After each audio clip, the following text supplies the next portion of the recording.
Petrol का भाव 25 रुपए पाव। अब ये नारा लगने लगा है, महंगाई गई तेल लेने। ये स्थिति पैदा हो गई है। कई ऐसे राज्य हैं जहां पर 100 रुपए को पेट्रोल की कीमतें क्रॉस कर चुकी हैं। ये हालत देश की क्यों बन गई? जफर इस्लाम साहब। देखिए चित्रा जी, आपको ये समझना पड़ेगा कि आज जिस हालात से हम गुजर रहे हैं, ये शायद न एक दशक में नहीं बल्कि कई सेंचुरीज में ऐसे हालात नहीं आए थे। और अगर आपको जानना है तो इसके बारे में आप 40-50 साल पहले किसी साइंटिस्ट ने कहा था कि ऐसा समय आएगा महामारी का जो दुनिया को बड़े तकलीफ के दौर से गुजारेगा। और वही तकलीफ का दौर आज आया है जब हम महामारी से जूझ रहे हैं पिछले 1.5 साल से। और इस महामारी में आप देखिए लॉकडाउन हुआ, इस महामारी में देखिए आप स्टेट्स ने लॉकडाउन किया, इस महामारी में इकोनॉमिक एक्टिविटीज बंद हो गई, इस महामारी में सब कुछ हमने देखा। ऐसे में एक चीज आपने जो देखा बहुत महत्वपूर्ण है कि सरकार ने अपने खजाने बिल्कुल गरीब आदमी के लिए खोल दिया।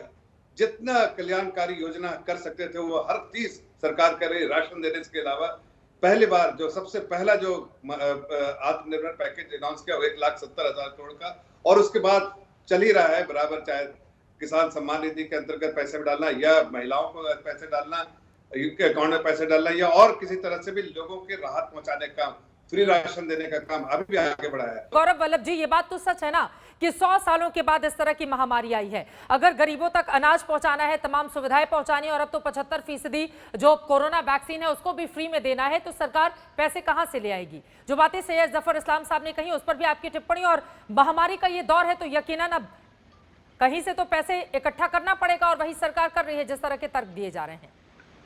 चित्रा जी, मोदीनॉमिक्स को मैं एक लाइन में समराइज कर सकता हूँ। गिरती जीडीपी, गिरती मांग, गिरता निवेश और बढ़ती बेरोजगारी, बढ़ती महंगाई और बढ़ता विदेशों में जमा, ये इनका इकोनॉमिक मॉडल है। और मेरा एक एक तथ्य पे मैं इनसे बात करना चाहता हूँ। इन्होंने कहा महामारी से हम बहुत त्रस्त हो गए। भाई साहब, मार्च 2020 के पहले तो कोई महामारी नहीं थी। उस समय भी पेट्रोल 75 से 80 रुपए प्रति लीटर ही था। उस समय भी आप निरंतर एक्साइज ड्यूटी बढ़ा रहे थे। उस समय भी आपने बीच में नहीं भद्रता से बात।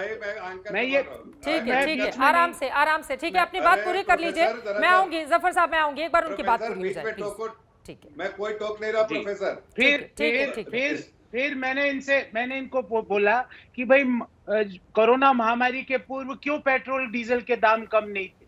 दूसरी बात कहते हैं अंतरराष्ट्रीय कीमतें निश्चित करती है।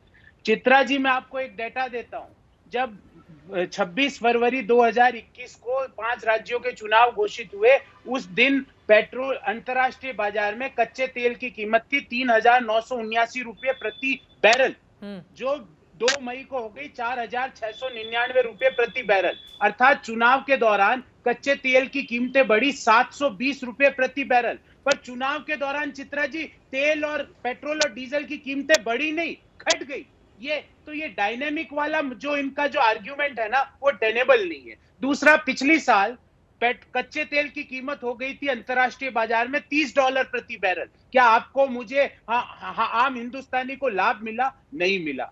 प्रॉब्लम क्या है कि ये पेट्रोल और डीजल में इन्होंने, पेट्रोल में मैं आपको बताऊं तो 258% की एक्साइज ड्यूटी लगाई है। पहले जो 2014 में 9 रुपये 20 पैसे प्रति लीटर एक्साइज ड्यूटी होती थी, वो आज पेट्रोल पर 32 रुपये 90 पैसे प्रति लीटर है।